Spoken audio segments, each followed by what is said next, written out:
44 centímetros a donde llega dicha línea del mal llamado rescate. Aunque sabemos muy poco a ciencia cierta, que no está comprobado si realmente Atahualpa levantó la mano, no afirmamos ni descartamos. El soberano, al parecer, sería más alto que los propios castellanos. Sabemos que la historia es una sola y que no se puede tapar el sol con un dedo, pero el fin de la historia tampoco es crear rivalidad entre los pueblos. Los visitantes se preguntan por la confusión del nombre. Cuarto, ¿del rescate? ¿Realmente Atahualpa fue liberado? La connotación que guarda el término disimulado del monumento no se ajusta con los hechos reales que vivió el soberano. Aunque cada hecho tiene dos posiciones, sabemos mucho de la parte vencedora, pero escasamente de la perspectiva de los derrotados o vencidos. Acompáñenme a descubrir el proceso epigráfico de sentencia y posterior muerte del último soberano inca llamado Atahualpa. En prisión se tejen muchas teorías que motivaron a Francisco Pizarro a decretar la muerte del soberano Atahualpa. Primero, porque buscaba su libertad. Atahualpa preparaba una emboscada para aniquilar a los hispanos. Dicen, era un hombre calculador. Observando a unos soldados entretenidos en un juego similar al ajedrez, interviene y muestra su capacidad cognitiva, poniendo en alerta a los castellanos que fueron presionados por las etnias aliadas como tumbesinos, cañaris, chachapuyas, chimús, huancas, chancas, considerados los enemigos más fieros de los incas, para que ejecutasen a dicho soberano. Obviamente, su libertad representaba un inminente peligro. Pizarro no tuvo otra opción que tradicionalmente elegir por su libertad o futura muerte. La suerte estaba echada y Atahualpa fue sentenciado a muerte, pero previamente el pérfido Pizarro obligó al Inca a que manifestase que solo obtendrían parte del botín los que estuvieron presentes en su captura, donde automáticamente quedaría fuera del reparto Diego de Almagro, que al llegar a Cajamarca a finales de 1532 le increpó a Pizarro, reventando el chupo de divergencias entre ambos personajes, y prácticamente se declaraban la guerra. Así que nos damos cuenta que el oro es sinónimo de desgracia como en nuestros días. Almagro y Pizarro fueron víctimas de su propia y clásica codicia. Al Inca se le abrió un juicio sumario de 12 alegatos que lo condenaban a muerte. Primero, por haber lanzado el breviario o sagradas escrituras y que curiosamente los hispanos utilizaron la religión como cortina de humo, cuando el propósito no fue sino llevarse como hasta ahora nuestras riquezas platidoradas. Segundo, el genocidio. El Inca ordenó matar a su familia hasta la 5ª generación, cuando los hispanos aplicaron la Santa Inquisición y mataron millones de personas en el mundo con el objeto del Evangelio, cuando realmente los ejecutaban para quedarse con sus propiedades y riquezas. Tercero, la poligamia e incesto, cuando los reyes católicos Isabel de Portugal y Carlos V eran primos y esposos a la vez. Es triste que nos digan que Atahualpa fue condenado por las leyes hispanas, que eran distintas a las nuestras, cuando en realidad no era sino una cortina de humo de los supuestos dioses libertadores, y vemos que los hispanos fueron cegados por el poder del platidorado. Atahualpa es conducido al patíbulo, sentenciado en primera instancia a la hoguera, como lo especifica el escribano Pedro Sancho de la Hoz. De tal manera que aunque estaba sentenciado a ser quemado vivo, la hoguera fue planteada por el dominico Vicente Valverde, recordando además que los representantes de dicha orden hicieron lo mismo en el sur de Francia, diciendo a los pobres sentenciados que el fuego era sinónimo de purificación, y curiosamente los quemaban en nombre de nuestro Creador. Muchos indígenas tal vez se asustaron con esta sentencia, y parece que reclamaron por la horrenda muerte que tendría aquel soberano, obligando a Francisco Pizarro y todos los ejecutores de dicha sentencia a cambiarla. Muchos atribuyen el cambio de sentencia de la hoguera al garrote supuestamente por aceptar el bautismo. En aquel instante se le cambiaría el nombre a Juan o Francisco Atahualpa. Pero creemos y estamos seguros que básicamente esto se debe por la cosmovisión andino-peruana, el respeto por los difuntos, principio conocido como Uku o Utku Pacha. Uku, abajo; Pacha, mundo o espacio.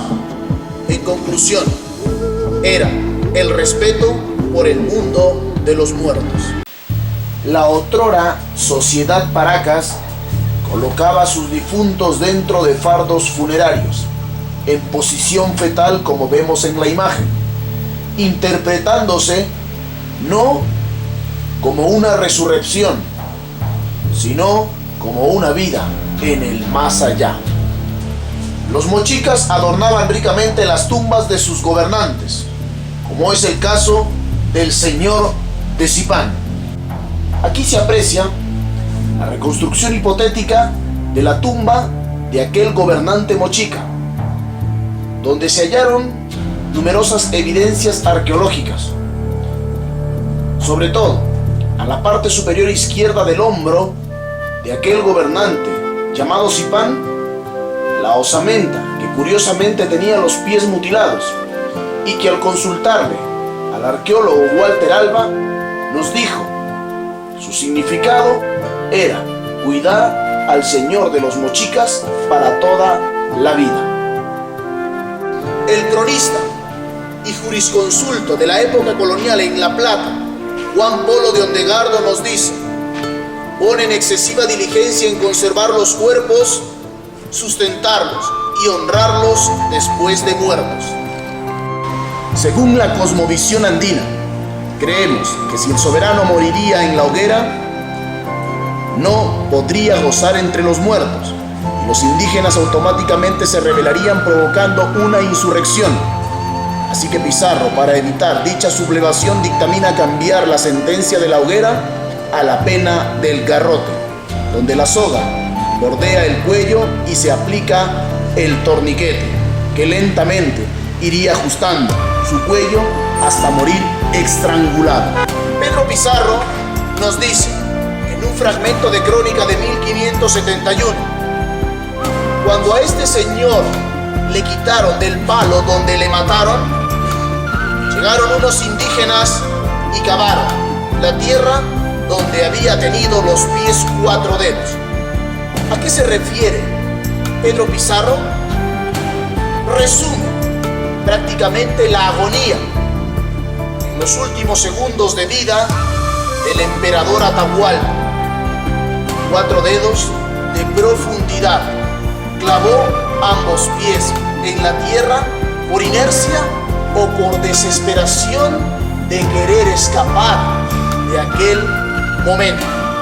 Es así que Atahualpa fallece en la plenitud de su vida, entre los 35 y 40 años aproximadamente, a las 9 de la noche del fatídico día 26 de julio de 1533. Coincidente y enigmáticamente, ese mismo día, 4 años antes, se firmó la capitulación de Toledo entre los reyes católicos, apoyando económicamente a Francisco Pizarro. Y además, ese mismo día, 1985, fallece el pintor José Alfonso Sánchez Urteaga, conocido en los ejidos del Pincel como Camilo Blas, que ha dejado 2 obras que se encuentran al lado derecho al ingreso de dicho monumento. Recapitulando lo nuestro, finaliza Pedro Pizarro. Sus restos se los llevaron, como por reliquias. Francisco Pizarro declara inmediatamente al nuevo Inca, que no era sino otra artimaña del insular barbudo. Aquel Inca se llamó Túpac Amaru, una especie de hombre manejable o simplemente un títere, porque creemos que el último soberano en el Tahuantinsuyo sería Atahualpa, autocoronado o no. Es así que a la muerte de dicho soberano, los que le suceden serían una especie de caudillos o rebeldes, que al enterarse de los verdaderos propósitos de los insulares, van a provocar grandes problemas a los castellanos, como la gran revolución de Manco Inca a finales del año 1538, o si no, la gran revolución de Tinta, provocada por José Gabriel Condorcanqui, más conocido como Túpac Amaru II, y que al ser capturado por el oidor del virrey, este le pregunta: ¿qué tienes que decir al respecto? Como caracterizaba a la sangre de los incas, se queda en silencio para finalmente responder: aquí los únicos culpables somos tú y yo. Tú por oprimir a mi pueblo y yo por querer liberarlo. Es así que estas palabras, al parecer, van a tener una gran repercusión en América y en el mundo. Para concluir, sabemos que cada hecho tiene dos posiciones.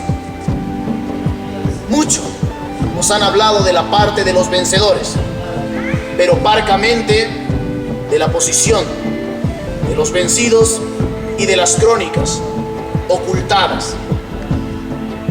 Es así que en este humilde documental hemos tratado de redimir la esencia de este monumento, y que más allá